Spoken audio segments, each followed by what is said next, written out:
بيمان يحجبه بالسيف. ديبلزاك يتعرف على الشاب باعتباره كي خادم مذبح عمل لصالح الكاردينال، كي يشرح أن والده كان فارسا والآن يريد أن يساعد المجموعة حتى يمكن تعيينه أيضا. فيلسان يضحك على فكرة أن خادم مذبح يكون مفيدا في المعركة ويتجادل معه، نظرا لأن فيلسين يهينه كي بالمثل. لذا قرر فيلسين اختباره في مبارزة صغيرة تحدث مبارزة سيف، ويثبت كي أنه كان يتدرب كثيرا من خلال بلوك أو تفادي جميع هجمات فيلسين، لكنه لا يزال مبتدئا، لذا هزمه فيلسين في النهاية. لكن بيمان يعلن أنه جيد بما فيه الكفاية للقدوم معهم. في تلك الليلة تتوقف المجموعة للراحة. بيمان يجلب الطعام لأن وتخبره أنه لطيف، على عكس ديبلزاك الذي يتحمل مسؤولية جروحها. ثم تشارك أنا قصة فتاة في قريتها اتهمت بأنها ساحرة، تمت رميها في البحيرة مع حجارة في جيوبها لكنها نجت.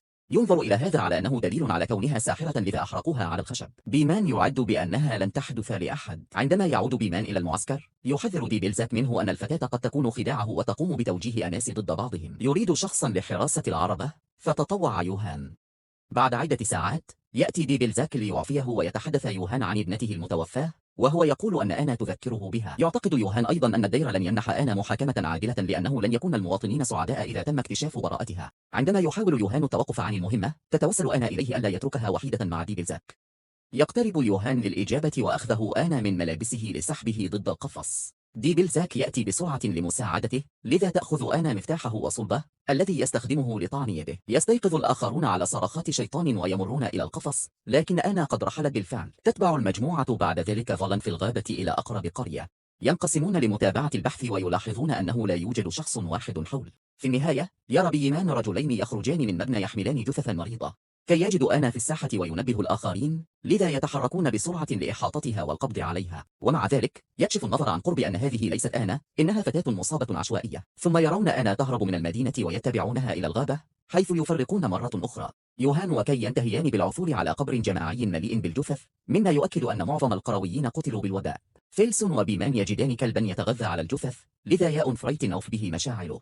فجأة يسمع يوهان صوت ابنته ينادي. يتبع الصوت في الظلام وسرعان ما يبدأ في هوسها أيضا. عندما يكون على وشك اللحاق بها يتضح أن الوهم هو على كي الذي يدور فجأة بسيفه. ينتهي يوهان بطعنه ويموت معتقدا أن ابنته معه، كي ينادي الآخرين بخدس براش ويخبرهم بما حدث. بينما يقوم بيمان بفحص الجثة يسمع فيلسين ضجة ويجد آنا التي تلقي به بغضب إلى الأرض وتضع نفسها على ظهره لتجرب قتله. بيمان يسحبها على الفور ويرميها ضد حجر، ومع ذلك آنا بخير جدا. لن تعد تعوي بلا تتوسل من أجل الرحمة وهي تبكي، تشرح أنها هربت لأنها لم تريد لديك ديبلزاك يؤذيها مرة أخرى. في الصباح تدفن المجموعة يوهان. ديبلزاك يصر على أن آنا كانت تتحكم في يوهان وأنها قتلت. يعتقد أيضا أنها تستطيع رؤية الضعف في قلوبهم واستخدامه ضدهم. بينما تتواصل الرحلة تتحدث آنا مع بيمان تشكره على لطفه.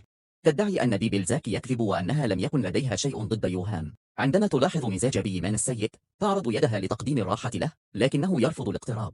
في الأثناء يجب على كي التعامل مع شعوره بالذنب لأنه يشعر أنه قتل يوهان. بعد فترة يتعين على المجموعة التوقف عند جيف. يبدو الجسر ضعيفا إلى حد ما، ويقسم هجمار أنه كان في حالة أفضل عندما رآه آخر مرة. يبدأ بيمان العبور عبر الجسر على أي حال ويدير ببطء حصانه حول الثقوب. في النهاية يصلون إلى الجانب الآخر، لكنهم لا يلاحظون الحبل يمزق ببطء. بعد ذلك يبدأ كي وبيمان في سحب القفص عبر الجسر، بينما يسحب الآخرون حبلا في الاتجاه المعاكس لتعويض الوزن. سرعان ما تبدأ يدي ديبلزاك في النزيف ويسبب له الألم أن يترك. يفقد الرجال السيطرة على الحبل ويبدأ القفص في التدحرج على الجسر، لذا يجب على كي وبيمان التحرك بشكل أسرع. ينزلق كلاهما في النهاية ويسقطان عن الجسر، لكن أنا تمسك بكي في الوقت المناسب رافعة إياه بقوة مثيرة للإعجاب. بيمان ينقذ نفسه من خلال التمسك بالحافة وتسلقه مرة أخرى. بعد ذلك يضعون الحيوانات في المقدمة ويجعلونها تسحب القفص بينما يدفع الرجال من الخلف. ينكسر الخشب تحت الوزن وتقريبا تعلق عجلة في حفرة، لكن الرجال يستمرون في الدفع. يلاحظ الجميع أن الحبال على وشك الانهيار وتصر آنا أنه يجب أن تتحرر لجعل القفص أخف، لكنها تتجاهل. لحسن الحظ تعمل المجموعة معا للوصول إلى الجانب الآخر قبل أن تنكسر الحبال أخيرا ويسقط الجسر. بينما تشكر كايت آنا ينظف بيمان إصابات يد شيطان بعقار. ثم تستمر الرحلة والمجموعة منزعجة من الضباب، مما يصعب عليها الرؤية للأمام. يقسم هجمار أنه يعرف الطريق ولكنه لا يستطيع العثور عليه، لذا يقرر بيمان أنهم سيخيمون حتى يمر الضباب.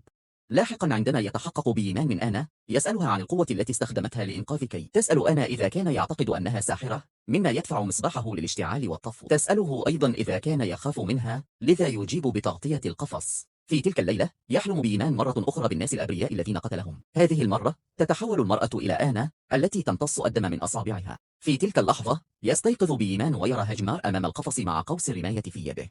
عندما يطلب بإيمان تفسيرا يقول هجمار إنه يجب عليهم قتل آنا قبل أن تقتل أحدهم. يستعد لإطلاق النار لكن فيلسين يمنعه رافضا فكرته. فجأة يسمعون آنا تعوي والذئاب في الغابة تعوي مرة أخرى. تستعد المجموعة بأسلحتها بينما تحيط بهم الذئاب وتزمجر لجعل الوحوش تهاجم. ليس لدى الرجال خيار سوى قتال الذئاب، يقتلون واحدة تلو الأخرى.